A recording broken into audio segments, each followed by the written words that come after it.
સો IC38 ભાગ એકની અંદરમાં અત્યાર સુધી આપણે જે જોયું એ એક ક્વિકલી 10 સેકન્ડની અંદરમાં આપણે એનું રિવ્યૂ કરી લઈએ.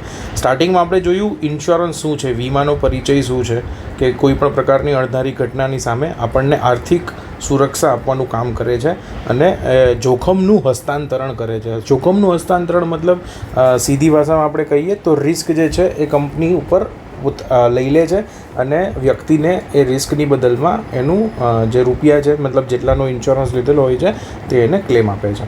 તો બેઝિકલી આ વીમાનો પરિચય અત્યાર સુધી આપણે જોયો. પછી જોયું કે કઈ રીતના આનો આપણને લાભ મળે છે, ઇતિહાસ શું છે, આગળ એના ભવિષ્યની અંદરમાં વિકાસ શું થવાના છે. પછી આપણે જોયું હતું કે શરૂઆત જે છે આધુનિક ઇન્સ્યોરન્સની, આધુનિક વીમાની એ લોઇડ્સ નામના એક કોફી હાઉસથી થઈ હતી અને પહેલી કંપની જે ભારતની અંદરમાં આવી એ 1800ના વર્ષની અંદરમાં બ્રિટિશરો દ્વારા લાવવામાં આવેલી હતી, ઓરિએન્ટલ લાઈફ ઇન્સ્યોરન્સ. ને પછી ઘણા બધા વર્ષો આપણે યાદ રાખવાના હતા. આ બધી વસ્તુ જે છે એ અત્યાર સુધી આપણે જોઈ.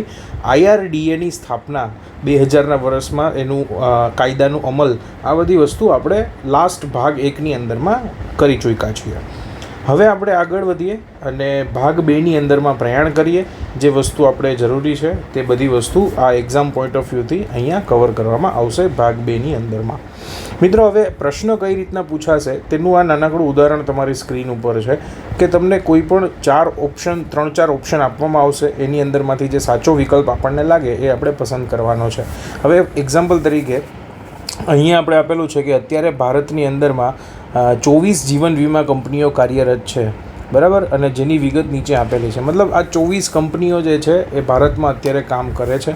એક જે છે એમાં LIC, લાઈફ ઇન્સ્યોરન્સ કોર્પોરેશન, જે સરકારી કંપની તરીકે ઓળખાય છે, ગવર્મેન્ટ કંટ્રોલ્ડ કંપની છે. અને બાકીની જે 23 કંપની છે તે પ્રાઇવેટ ઓનરશિપ દ્વારા આપવામાં આવેલી છે. સો these are the 24 insurance companies કે જે ભારતની અંદરમાં અત્યારે કામ કરી રહી છે. અને મિત્રો, ઘણા બધા પોસ્ટલ વિભાગ દ્વારા પણ આ ઇન્સ્યોરન્સનું કામ કરવામાં આવી રહ્યું છે. બેંક પણ અત્યારે ઇન્સ્યોરન્સનું કામ કરી રહી છે. તો આ વગેરે બીજી સંસ્થાઓ દ્વારા પણ ઇન્સ્યોરન્સનું વેચાણ જે છે એ કરવામાં આવી રહ્યું છે. હવે અહીંયા નીચે એક પ્રશ્ન આપવામાં આવેલો છે કે નીચેમાંથી કઈ સંસ્થા ભારતમાં વીમા ઉદ્યોગ માટે નિયમનકાર છે. મિત્રો, નિયમનકાર આપણે લાસ્ટ જે લેક્ચર હતો તેની અંદરમાં જોયું કે IRDA, insurance regulatory development authority, આ જે છે એ નિયમનકાર છે. નિયમનકાર મતલબ કોણ? તો કે જે રૂલ્સ બનાવે, રેગ્યુલેશન્સ બનાવે, ગાઈડલાઇન્સ બનાવે, અને જે કંપની આ રૂલ્સ ગાઈડલાઇન્સનું પાલન નથી કરતી તેને પેનલ્ટી કરે અને એને નિયમનકાર તરીકે ઓળખવામાં આવે. તો IRDA જે છે એ નિયમનકાર છે. તો આ રીતના તમને પ્રશ્ન પૂછવામાં આવેલો હોય અને નીચે 4 ઓપ્શન હોય. આ 4 ઓપ્શનમાંથી આપણને જે સાચો ઓપ્શન લાગે છે તે આપણે સિલેક્ટ કરવાનો અને આપણું આ ક્વેશ્ચન જે છે એ અટેમ્પ્ટ થઈ જાય. તો આ રીતના 50 ક્વેશ્ચન્સ આપણને આપેલા હશે, તેમાંથી 17 માર્ક્સ આપણે લેવાના છે. આગળ વધીએ. આજના લેક્ચરની અંદરમાં વીમો કેવી રીતે કામ કરે છે. મિત્રો, બહુ જ અગત્યનો આ મુદ્દો છે, કેવી રીતના ઇન્સ્યોરન્સ કામ કરે. કંપની, ગ્રાહક અને વીમો, આ ત્રણેય વચ્ચે કઈ રીતના કામ થતું હોય છે તે આ સ્લાઇડની અંદરમાં આની અંદરમાં આપણે સમજશું. મિત્રો, અહીંયા એક નાનકડું ઉદાહરણ તમને આપ્યું છે. અહીંયા તમે જોઈ શકો છો કે પ્રીમિયમ કોણ ભરે છે? તો કે કસ્ટમર ભરે છે. તો અહીંયા એક એક્ઝામ્પલ આપ્યું કે આ 5 લોકો છે કે જે પ્રીમિયમ ભરે છે. હવે અહીંયા જે ઉદાહરણ આપેલું છે ને તે છે ફાયર ઇન્સ્યોરન્સનું, કે 5 લોકો ફાયર ઇન્સ્યોરન્સ માટેની પોલિસી લે છે વીમા કંપની પાસેથી. ઓકે, હવે આ પોલિસી લીધા પછી આ 5 લોકોએ શું કરવું પડે? કંપનીને પ્રીમિયમ આપવું પડે. પોલિસી લીધા ત્યારે એને પ્રીમિયમ આપવું પડે કે આટલા રૂપિયાનો મારો ઇન્સ્યોરન્સ છે. ફોર એક્ઝામ્પલ આપણે એક ઉદાહરણ તરીકે લઈ લઈએ કે 10 લાખ રૂપિયાનો, અહીંયા ઉદાહરણ આપણે લઈએ કે 10 લાખ રૂપિયાનું ઇન્સ્યોરન્સ જે છે એ આ 5 લોકો દ્વારા લેવામાં આવ્યું.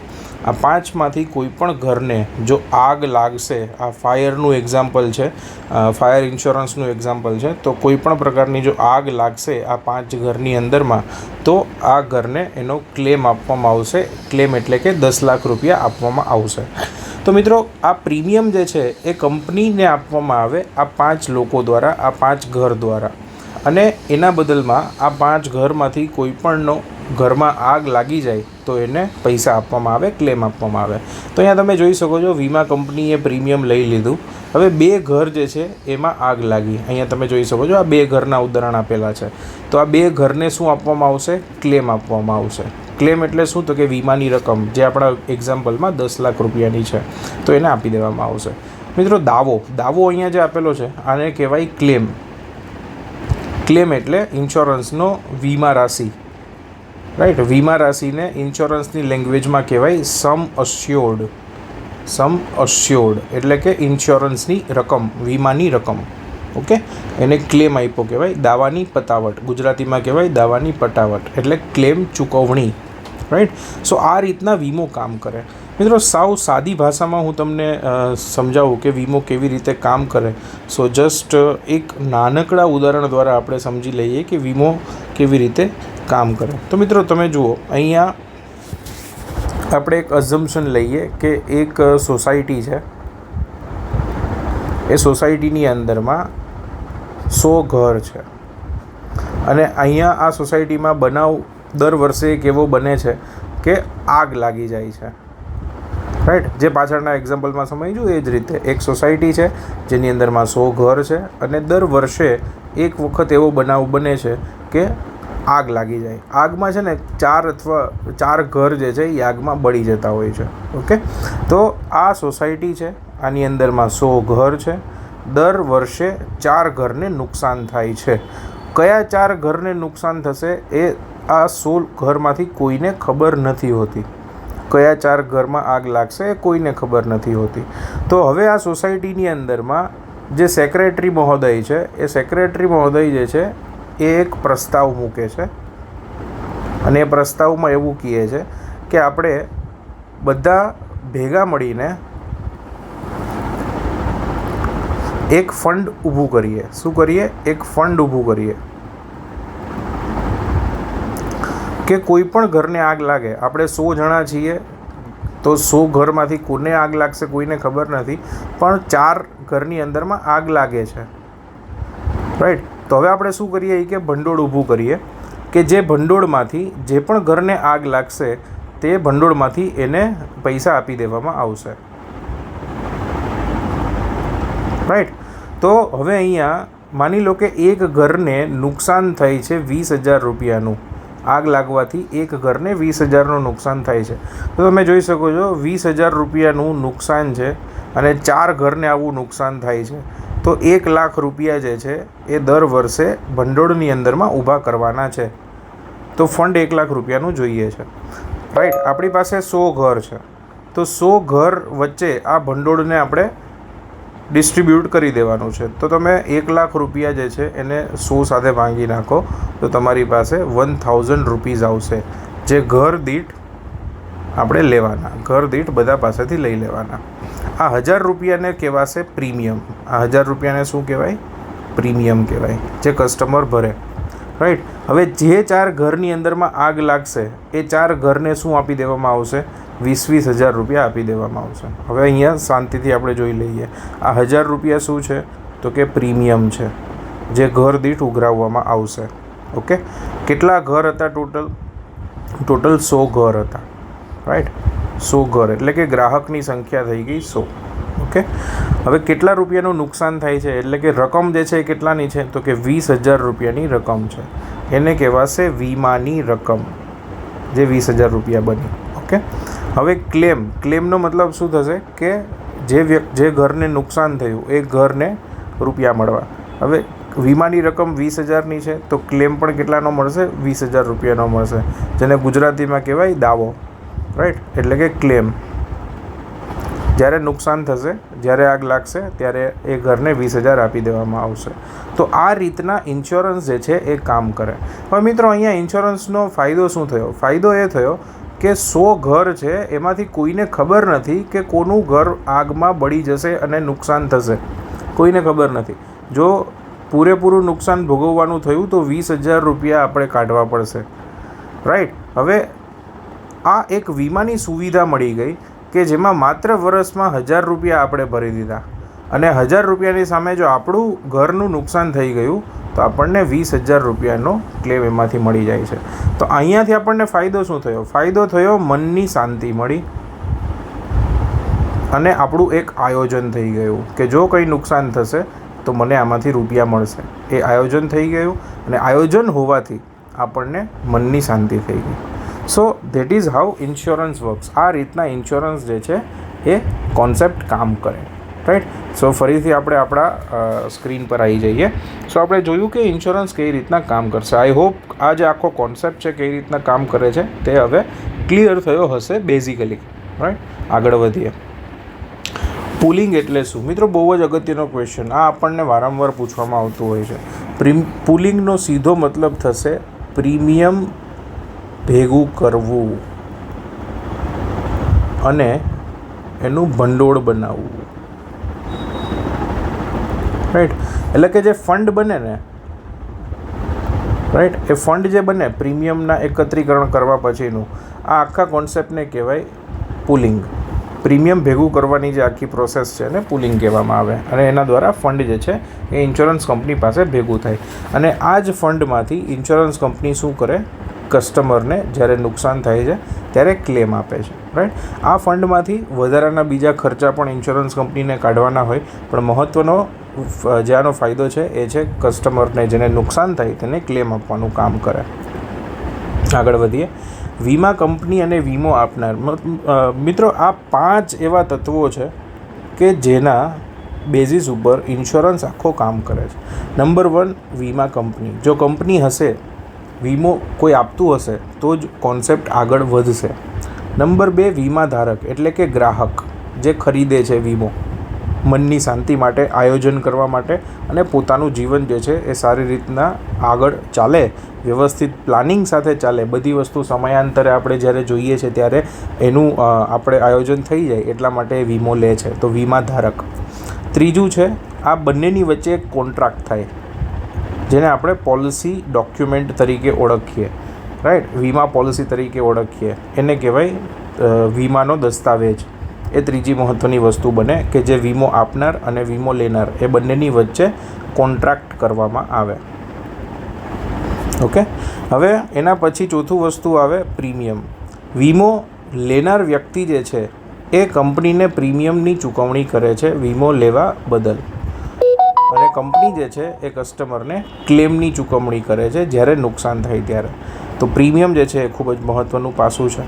અને પાંચમું નુકસાનની ભરપાઈ એટલે ક્લેમ. તો આ 5 એવા તત્વો છે કે જેના બેઝિસ ઉપર ઇન્સ્યોરન્સ જે છે એ કામ કરે છે. જો આ 5 તત્વો ના હોય તો ઇન્સ્યોરન્સનો કોઈ મહત્ત્વ જ નથી. વીમો જે છે એ આ 5 તત્વોથી બનેલો છે. પંચમહાભૂતથી પૃથ્વી બનેલી છે, એ જ રીતના 5 તત્વોથી, આ 5 વસ્તુઓથી ઇન્સ્યોરન્સ કોન્સેપ્ટ જે છે એ આગળ વધે છે. આગળ વધીએ. જોખમ વ્યવસ્થાપનની પદ્ધતિઓ. મિત્રો જોખમ વ્યવસ્થાપન, હવે એક નાનકડા ઉદાહરણથી આપણે આ વસ્તુને સમજીએ, રાઈટ. એક એક્ઝામ્પલ લઈ લઈએ. આપણે એક એક્ઝામ્પલ દ્વારા આગળ વધીએ. મિત્રો ફોર એક્ઝામ્પલ આપણે એક નવી કાર લીધી, એવું ઇલસ્ટ્રેશન અઝ્યુમ કરીએ કે આપણે એક નવી કાર લીધી, રાઈટ. હવે આ કાર જ્યારે લીધી છે, હવે મિત્રો અત્યારે તો આપણે ઇન્સ્યોરન્સ કારનો કરાવવો કમ્પલસરી છે સરકારના નિયમ પ્રમાણે, પણ આપણે એવું સમજીએ કે કાર જ્યારે લીધી છે તો કારની સાચવણી કરવી અને એને કોઈ નુકસાન ના થાય, રાઈટ, એ ધ્યાન રાખવું એ પણ આપણી જવાબદારી બને છે. હવે આ ધ્યાન રાખવા માટે તમે જુદી જુદી પદ્ધતિઓ અપનાવી શકો, જેમાંની એક પદ્ધતિ કે નુકસાન થશે ને તો ભરપાઈ હું જાતે કરી લઈશ,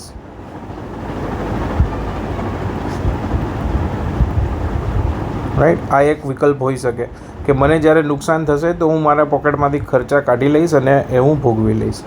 નંબર બીજું હોઈ શકે કે એના માટે હું આજથી જ બચત કરવાની ચાલુ કરી દઉં. ફોર એક્ઝામ્પલ હું વિચારું છું કે મારી કારને નુકસાન થશે તો બહુ તો 1 લાખ રૂપિયાનો એમાં ખર્ચો આવશે, એનાથી વધારે નહીં આવે. આવું હું અત્યારથી વિચારી લઉં છું અને એ 1 લાખ રૂપિયાની બચત અત્યારથી જ કરવાની હું ચાલુ કરી દઉં છું. આ એક રસ્તો બીજો હોઈ શકે. ત્રીજો રસ્તો એક એવો હોઈ શકે કે નુકસાન થશે ને તો એ નુકસાન હું નહીં ભોગવું, પણ એ બીજાને હું આપી દઈશ ભોગવવા માટે. તો એને કહેવાય ટ્રાન્સફર કરવું. જે નુકસાન થશે એનું હું ટ્રાન્સફર કરી દઈશ, રાઈટ. તો ગુજરાતીમાં એને કહેવાય હસ્તાંતરણ. આ એક રસ્તો હોઈ શકે. ચોથો રસ્તો એવો હોઈ શકે કે જે બી નુકસાન થયું એને હું સ્વીકારી લઈશ અને એ નુકસાન થઈ ગયું તો થઈ ગયું, હવે એમાં કંઈ નહીં થાય. ઓકે, સો આ 4 રસ્તા છે આપણી પાસે કોઈ પણ ઘટના બને તો એની સામે પસંદગી કરવા માટેના.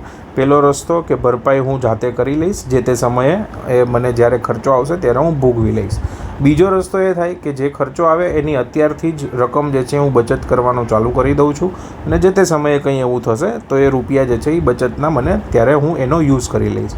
ત્રીજો રસ્તો એ બને કે નુકસાન જ્યારે બી થશે, ક્યારે થશે કોઈને ખબર નથી, જ્યારે બી થશે તો એ જોખમ હું નહીં લઉં, અત્યારથી જ હું બીજાને ટ્રાન્સફર કરી દઉં છું કે ભાઈ જોખમ આવ્યું તો એ જોખમની ભરપાઈ કરવાની જવાબદારી XYZ જે બી વ્યક્તિને કે કોઈ કંપનીને આપી દીધી તો એ કરશે. અને ચોથું થઈ ગયું તો થઈ ગયું એવું હું સ્વીકારી લઉં છું. મિત્રો, આ જે ત્રીજો વિકલ્પ છે ને, આ ત્રીજો વિકલ્પ હસ્તાંતરણ કરવાનો એ પોસિબલ થઈ શકે ઇન્સ્યોરન્સના બેઝિસ ઉપરથી. મતલબ વીમો લઈ લઈએ તો આપણને આ જોખમનું હસ્તાંતરણ થઈ ગયું. મિત્રો, આ ચારેય જે પદ્ધતિ આપણે જોઈને, આ આખો જે કોન્સેપ્ટ આપણે જોયો, આને કહેવાય જોખમ વ્યવસ્થાપનની પદ્ધતિઓ. જોખમની મેં શું કરી દીધું? વ્યવસ્થા કરી દીધી કે જોખમ જ્યારે આવશે ત્યારે આ 4 પદ્ધતિમાંથી હું આ પદ્ધતિ સિલેક્ટ કરી લઈશ અને મારું જોખમ જે છે એ ઇન્સ્યોરન્સ કંપનીને હું ટ્રાન્સફર કરી દઈશ. સો આઈ હોપ આ જે જોખમ હસ્તાંતરણ જે છે એ આપણને સમજાઈ ગયું. અને ઇન્સ્યોરન્સ જે છે એ જોખમ હસ્તાંતરણ છે, મતલબ કે આપણું રિસ્ક કંપનીને આપણે સોંપી દઈએ છીએ કે જોખમ થયું તો કંપની ભોગવશે, રાઈટ. તો અહીંયા એક્ઝામ્પલમાં તમને જે રીતના આપણે ચર્ચા કરી એ પ્રમાણે કે વ્યક્તિ વીમો લે છે, ઇન્સ્યોરન્સ લે છે એનો પોતાના વ્હીકલનો. હવે વ્હીકલનું જ્યારે અકસ્માત થશે ત્યારે એનો ક્લેમ મળી જશે ઇન્સ્યોરન્સ કંપની પાસેથી, ને ક્લેમ મળી જવાથી આપણે ગાડીની અંદરમાં કોઈ નુકસાન નહીં થાય, આપણી કાર જે છે એ નવી બની જશે, પાછી જેવી હતી તેવી, રાઈટ. સો આ રીતના જોખમ હસ્તાંતરણ થઈ જાય, રાઈટ. સો આગળ વધીએ. ગ્રાહક સેવા, વેરી ઇમ્પોર્ટન્ટ ટૉપિક. અત્યાર સુધીમાં જે આપણે જોયા એ બધા થોડા ટેકનિકલ ટર્મ્સ હતું અને હિસ્ટ્રી હતું કે વીમો કેવી રીતના ચાલુ થયો, શું એ કામ કરે છે, કોણ છે, આવું બધું અત્યાર સુધી જોયું. અને પછી આપણે થોડી ટેકનિકલ વસ્તુઓ જોઈ. મિત્રો, હવેની જે આ વસ્તુ છે એ છે સોફ્ટ સ્કિલ રિલેટેડ. મતલબ કે ઇન્સ્યોરન્સનો જે કસ્ટમર છે એના વિશે આપણે થોડું ઘણું સમજવાના છીએ, જે એક્ઝામ પોઈન્ટ ઓફ વ્યૂથી ખૂબ મહત્ત્વનું છે. મિત્રો, નોર્મલ કસ્ટમર અને ઇન્સ્યોરન્સના કસ્ટમરમાં થોડોક ફરક હોય છે. નોર્મલ જે કસ્ટમર જે છે, હવે આપણે એક ઉદાહરણથી સમજીએ કે કોઈ બી બીજા XYZ કોઈ વસ્તુ કોઈ કસ્ટમરને જોઈતી હોય. ફોર એક્ઝામ્પલ આપણે એક ઉદાહરણ લઈએ કે મોબાઈલ લેવા જતો હોય એ કસ્ટમર અને ઇન્સ્યોરન્સ લેવા માટેના કસ્ટમર, એમાં શું ફરક હોય? ફરક શું હોય? નંબર 1, મોબાઈલ જે છે એ એક ફિઝિકલ વસ્તુ છે, દેખાય છે આપણને કે કેવા પ્રકારનો મોબાઈલ જોઈએ છે, એના ફીચર્સ શું છે, રાઈટ, એનું બજેટ શું છે, એમાં શું હોવું જોઈએ, કઈ કઈ એપ્સનો એમાં સપોર્ટ હોવો જોઈએ, કઈ કંપનીનો હોવો જોઈએ, રાઈટ, કેમેરા કેવો હોવો જોઈએ. આ બધા ફીચર્સ છે જે કસ્ટમરે ક્યાંક ને ક્યાંક ધ્યાનમાં રાખીને ચાલ્યા હોય છે અને પછી એને જે ગમે છે એ વસ્તુ એ એમાંથી મોબાઈલમાંથી સિલેક્ટ કરી લે છે. મતલબ આ ફિઝિકલ વસ્તુ છે, એ દેખાય છે, એનું બધું જ ફીચર્સ XYZ બધું દેખાય છે, પસંદ પડે છે અને પછી એ લઈ લે છે. મિત્રો, ઇન્સ્યોરન્સની અંદરમાં ફિઝિકલ કંઈ જ વસ્તુ દેખાતી નથી. આ જે છે એ એક કોન્સેપ્ટ છે અને કોન્સેપ્ટ ઉપરથી એનો કોન્ટ્રાક્ટ બને છે, એટલે કે એના ડોક્યુમેન્ટ બને છે. એ ડોક્યુમેન્ટમાં આપણને દેખાશે કે મેં આટલા રૂપિયાનો આ પરિસ્થિતિ અનુસાર વીમો લીધેલો છે કે જેમાંથી આ બનાવ બનશે તો આટલા રૂપિયા મને મળશે.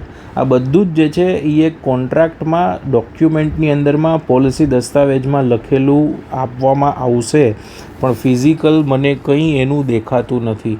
તો અહીંયાનો જે કસ્ટમર જે છે એને ખૂબ જ સમજણ પાડવી ઇન્સ્યોરન્સ વિશે જરૂરી બને છે. ઇન્સ્યોરન્સ શા માટે જરૂરી છે, શું થશે તો એને કયા કયા ફાયદાઓ એમાંથી મળશે અને ફાયદાઓ કઈ પ્રકારે મળશે, આ બધી જ સમજણ એક વ્યક્તિ જે ઇન્સ્યોરન્સનું કામ કરે છે, એજન્ટ બને છે, એને પોતાના કસ્ટમરને એ સમજણ પાડવી પડશે.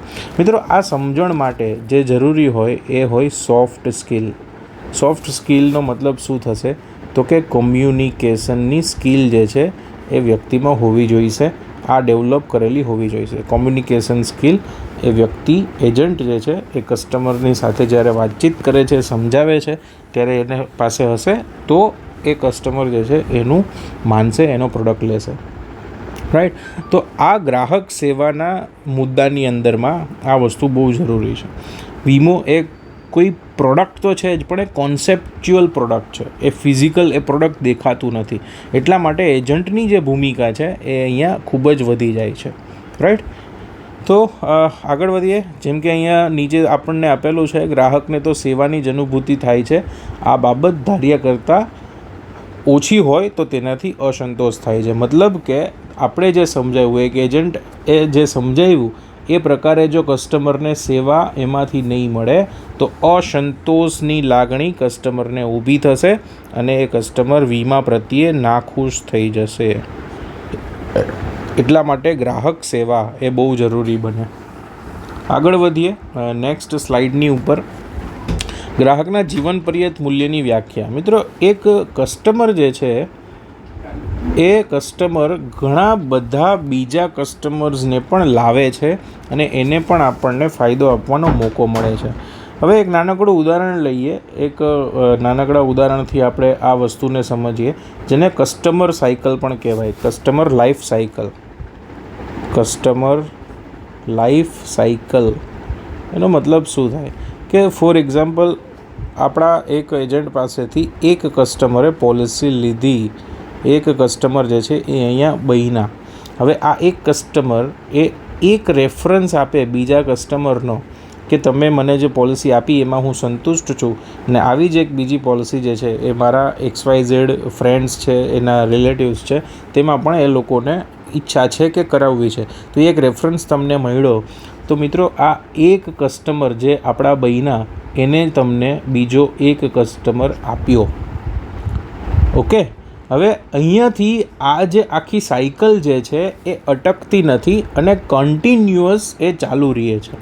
મિત્રો, જેટલી વધારે સેવા આપણે આપણા કસ્ટમરને આપી, આપણો કસ્ટમર જેટલો વધારે સેટિસ્ફાય આપણા તરફ રહેશે, એટલા જ વધારે કસ્ટમર એ જ આપણને રેફર કરશે, એના સર્કલની અંદરમાંથી, એના નેટવર્કમાંથી આપણને રેફર કરશે. અને મિત્રો, આ સેમ વસ્તુ જે છે એ અગેઇન રિપીટ થશે. હવે આ રેફરન્સ, આ કસ્ટમરનો રેફરન્સ આપણને આપ્યો, આ કસ્ટમરને પણ આપણે સારી સેવા આપશું, આપણી સેવાથી એ સેટિસ્ફાય પણ થશે, તો અગેઇન એ જ કસ્ટમર આપણને બીજા 2 રેફરન્સ પણ આપી શકે. અગેઇન આ કસ્ટમર જે છે એ આપણને બીજા 2-3 રેફરન્સ આપી શકે. રાઈટ. અને આ પ્રોસેસ હવે કન્ટિન્યુઅસ ચાલુ જ રહેશે. આ પ્રોસેસ આપણને કોઈને કોઈ કસ્ટમર જે છે એ આપતું જ રહેશે. મિત્રો, આ બધી જર્ની જે છે એ સ્ટાર્ટ થઈ એક કસ્ટમરને પૂરેપૂરી સેવા આપી એને સેટિસ્ફાય કરવાથી. મિત્રો, આ લોંગ પ્રોસેસ છે. ઇન્સ્યોરન્સ ઇન્ડસ્ટ્રીની અંદરમાં એક એજન્ટે સફળ થવા માટે લોંગ ટર્મની અંદરમાં એને પોતાનો સમય, પોતાની સ્કિલ અને પોતાનું જે નોલેજ જે છે એને ઇન્વેસ્ટ કરવું પડે છે. નોલેજ એનું વધારતું રહેવું પડે છે, એ વધારે સમય ફાળવવો પડે છે, એની સ્કિલ વધારતું રહેવું પડે છે, ત્યારે એ આગળ જઈને એના ફ્યુચરની અંદરમાં સક્સેસફુલ એજન્ટ તરીકે આગળ વધે છે. પણ મિત્રો, આ બધું જ કરવા માટે સૌથી પહેલાં તો આપણે શું કરવું પડે? ગ્રાહકને સેવા પૂરેપૂરી આપવી પડે, એને સેટિસ્ફાય કરવો પડે. એ આપણી સેવાથી સેટિસ્ફાય હશે તો ઓલવેઝ એ બીજા રેફરન્સીસ, એના કસ્ટમર્સ, એના પોતાના રિલેટિવ્સ, એના નેટવર્ક એની અંદરમાંથી આપણને આપશે. તો મિત્રો, આ આખો કોન્સેપ્ટ કસ્ટમર લાઈફ સાયકલ, એક કસ્ટમર આપણને બીજા 1000 કસ્ટમર સુધી પહોંચાડી શકે છે, આ જે કોન્સેપ્ટ છે એ અહીંયા આપણને સમજાવવામાં આવેલો છે. રાઈટ. સો આગળ વધીએ તો જે રીતના આપણે જોયું કે કસ્ટમરને આપણે સેવા આપવાની છે, તો એ સેવાની અંદરમાં આપણી પાસે કોમ્યુનિકેશન સ્કિલ હોવું જરૂરી છે. આ કમ્યુનિકેશનનો સ્કિલ જે છે એ બેઝિકલી આપણને કોઈ પણ વ્યક્તિ જે છે એ જ્યારે અટ્રેક્ટ થાય આપણી સેવાથી, આપણા કોમ્યુનિકેશનથી, આપણા હાવભાવથી, આપણા વાતચીત કરવા ઉપરથી, ત્યારે આપણી પાસે મળે. પછી આપણે એને જે કોમ્યુનિકેશન છે, મતલબ કે કોઈ એનો બર્થડે છે ત્યારે આપણે એને ગ્રીટ કરીએ છીએ, મેસેજ કરીએ છીએ, કે કોઈ નાનકડી ગિફ્ટ લઈને એના ઘરે જઈએ છીએ કે તમારા ઘરે આજે સારો દિવસ છે તો અમારા તરફથી આ નાનકડી ભેટ તમને છે. તો એવી રીતના આપણે સંદેશા વ્યવહાર કરીએ, એ આપણાથી અટ્રેક્ટ થાય. એને આપણે જ્યારે જરૂર પડે છે ત્યારે હાજર રહીએ. હું એક નાનકડું ઉદાહરણ શેર કરું કે જ્યારે કોઈ એક કસ્ટમર જે છે મારો, એને કોઈ ક્વેરી આવે, કોઈ પ્રશ્ન આવે, કોઈ એને ક્વેશ્ચન આવે, તો એ ક્વેશ્ચનનો આન્સર કરવા માટે હું એની સામે ઉપસ્થિત છું કે નહીં. મિત્રો, ઘણી વખત એવું થતું હોય, આ એક કોન્સેપ્ચ્યુઅલ પ્રોડક્ટ છે. કોન્સેપ્ચ્યુઅલ પ્રોડક્ટ જ્યારે હોય ને ત્યારે લોકોના મનની અંદરમાં પ્રશ્ન થવો, ડાઉટ થવો એ સ્વાભાવિક વાત છે, કારણ કે વસ્તુ દેખાતી નથી. આપણે વાતચીત દરમિયાન એને સમજાવેલું છે અને એ પ્રમાણે એ કોન્ટ્રાક્ટ થયેલો છે કંપનીની સાથે. તો મિત્રો, જ્યારે પણ પ્રોડક્ટ દેખાતી ના હોય ત્યારે એ વ્યક્તિ સામેવાળા જે છે, આપણા જે ક્લાયન્ટ છે, એને પ્રશ્ન થવો, શંકા થવી, એને ડાઉટ થવો એ સ્વાભાવિક વસ્તુ છે. પણ એનું નિરાકરણ કરી શકીએ કે કેવી રીતના, તો કે એને જ્યારે જરૂર પડી, એને જ્યારે પ્રશ્ન થયો ત્યારે આપણે હાજર રહી ગયા. 50% પ્રશ્ન જે છે એ આપણે જ્યારે એની સામે ઉપસ્થિત હોઈએ ને તો સોલ્વ થઈ જાય. કોઈ પણ પ્રકારનો નાનામાં નાનો બી પ્રશ્ન હોય, આપણે એની પાસે હાજર છીએ અને આપણે એટલું કહી દઈએ કે તમે ચિંતા નહીં કરો, તમારો જે પ્રશ્ન જે છે એનું હું સોલ્યુશન કરીને આપીશ. ઘણા બધા બીજા પ્રશ્નો બી હોઈ શકે, પણ આપણે જ્યારે એની સામે હાજર છીએ તો એ કામ જે છે એ દેખાય છે અને આપણું જે જેન્યુનનેસ છે, આપણી જે સ્કિલ છે એ ત્યાં દેખાય છે. રાઈટ. અને વિશ્વાસ હોવો ખૂબ જરૂરી છે. અને મિત્રો, જ્યારે આપણે ઉપસ્થિત રહીએ ને ત્યારે જ કસ્ટમરને આપણા ઉપર વિશ્વાસ આવે કે નહીં, તમે જે કહો છો એ પ્રમાણે કામ પણ કરો છો, એટલે વિશ્વાસ આવે છે. રાઈટ. વિશ્વાસ જ્યારે આવશે ત્યારે કસ્ટમર હંમેશાને માટે આપણા તરફ જ રહેશે, આપણી જ સાથે કામ કરશે. સો આ કોમ્યુનિકેશનની સ્કિલ જે છે એ આપણા પાસે હોવી ખૂબ જરૂરી છે. અહીંયા મિત્રો તમને પ્રશ્ન પૂછાઈ શકે કે કસ્ટમરની સાથે વધારે આકર્ષણ કરવા એને શું જરૂરી હોય, ને આવા રીતના નીચે તમને આ 4માંથી કોઈ પણ ઓપ્શન આપી શકે કે આ 4 ઓપ્શન છે એમાંથી કયું ઓપ્શન હોવું જોઈએ કે જ્યાંથી તમારા કસ્ટમર જે છે તમારા તરફ આકર્ષણ થાય. તો આ 4માંથી જે ઓપ્શન આપણને ત્યાં આપેલું હોય તે આપણે પસંદ કરાવી શકીએ. 4 આપેલા હોય તો ઓલ ઓફ અબવનું ઓપ્શન પણ આપેલું હશે, એ આપણે પસંદ કરી શકીએ. રાઈટ. સો આગળ વધીએ મિત્રો. હવે આ ખૂબ જ અગત્યનો મુદ્દો અહીંયા આપેલો છે.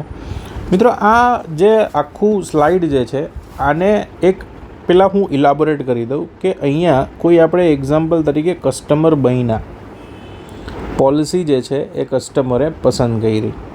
આ પોલિસી કોણ આપવાનું છે, તો કે ઇન્સ્યોરન્સ કંપની જે છે એ કંપની આપવાની છે.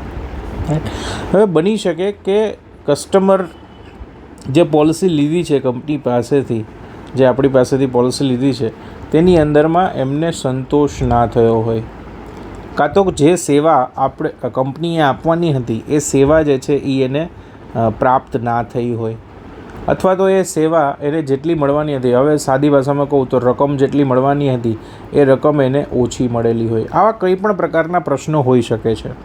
આ પ્રશ્નો જે છે એનું નિરાકરણ ક્યાંથી આવશે એ આ નીચેની આપણે સ્લાઇડની અંદરમાં સમજવાના છીએ.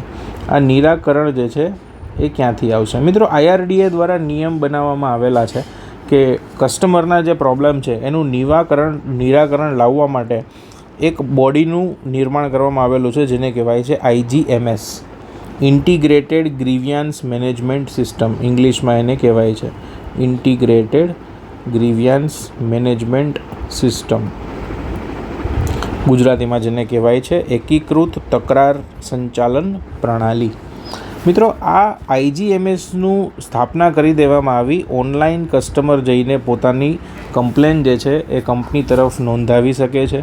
24 કલાકની અંદરમાં આ કમ્પ્લેન જે છે એ કંપની પાસે પહોંચી જશે અને કંપનીએ એ કમ્પ્લેનની ઉપર એનું સોલ્યુશન આપવું જરૂરી બનશે. રાઈટ. આ ઓનલાઈન લિંક છે કે જ્યાં જઈને કસ્ટમર પોતે પોતાની કમ્પ્લેન નોંધાવી શકે અને વિધિન 24 hours એ કંપનીને કમ્પ્લેન પહોંચી જશે અને આફ્ટર કંપનીને જ્યારે કમ્પ્લેન પહોંચે છે ત્યારે કંપની એનું સોલ્યુશન આપશે. સો દેટ ઇઝ હાઉ કસ્ટમર પોતાની કમ્પ્લેન રજિસ્ટર કરી શકે અને એનું સોલ્યુશન આપી શકે, મેળવી શકે. નંબર 1. નંબર 2, બીજી કઈ રીત છે જેનાથી કસ્ટમરને કમ્પ્લેનનું સોલ્યુશન આવશે?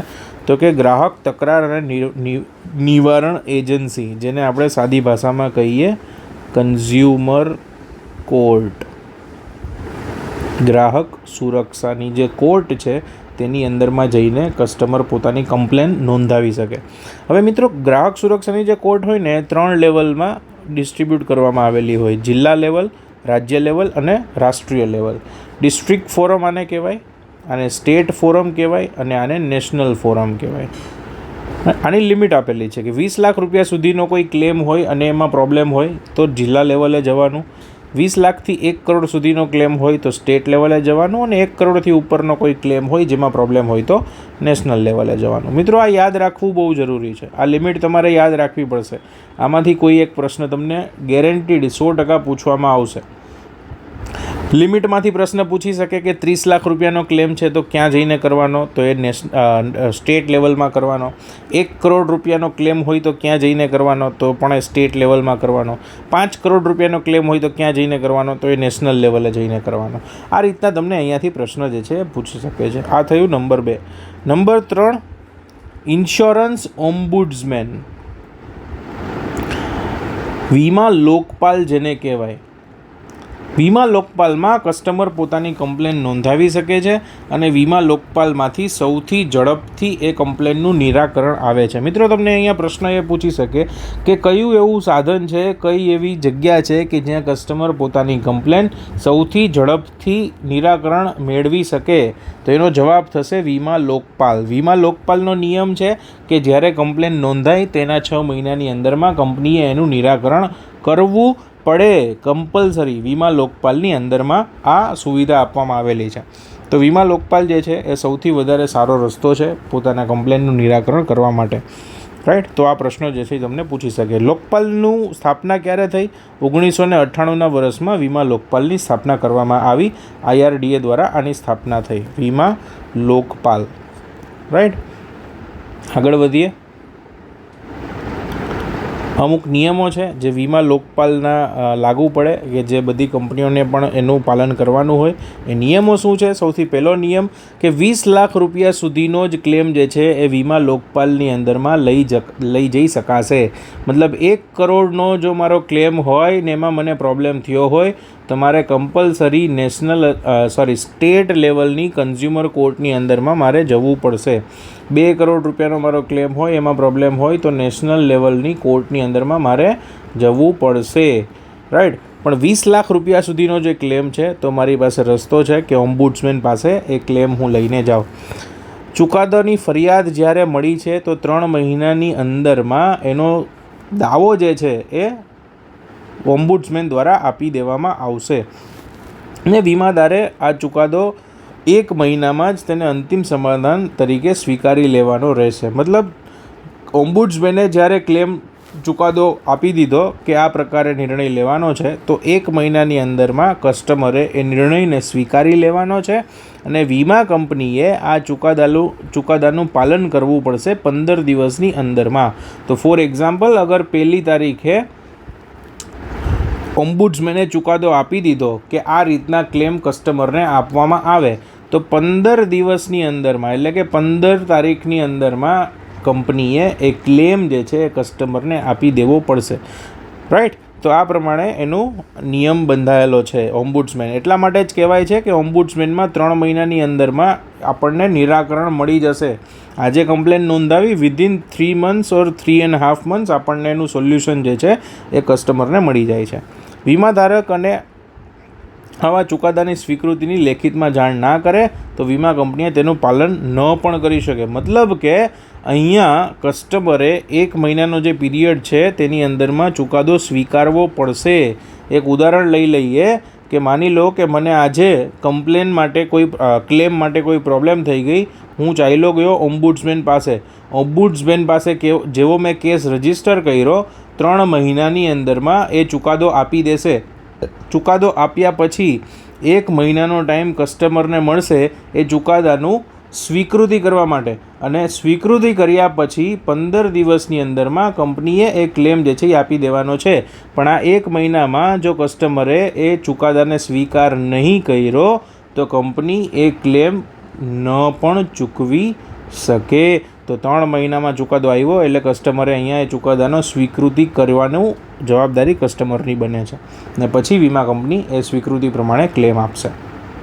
રાઈટ. હવે આઈડિયલી મેં ઓમ્બુડ્સમેનને કમ્પ્લેન કરી છે, તો હું તો જેવો ચુકાદો આવશે એની જ રાહ જોઈને બેઠો છું, એટલે હું સ્વીકૃતિ કરી લઈશ અને મને ક્લેમ મળી જશે. Right. So that is how ombudsman works.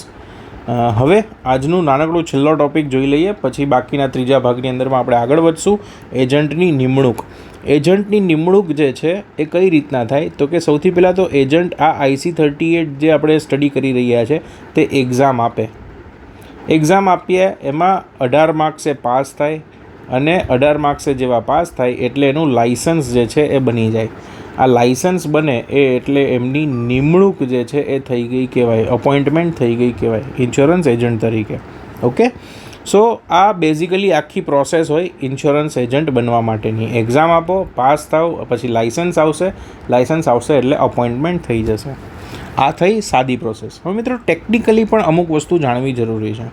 Exam આપવા માટે ફોર્મ IA નો મતલબ થાય ઇન્સ્યોરન્સ એડવાઇઝર અથવા ઇન્સ્યોરન્સ એજન્ટ બનવા માટે એક ફોર્મ આપવું પડે, કે જે નોર્મલી હવે ડિજિટલ પ્રોસેસ બધી જગ્યાએ થઈ ગઈ છે. એ ફોર્મ IA જમા થાય. ફોર્મ IA જેવું જમા થશે એટલે કંપની એ પોતે રજિસ્ટર કરશે એક્ઝામ માટે, અને એની ટ્રેનિંગ વગેરે એ ચાલતું હોય એ ટ્રેનિંગ અટેન્ડ કરીને પછી એક્ઝામ આવે અને એક્ઝામમાં પાસ થાય અને એની નિમણૂક થઈ જાય.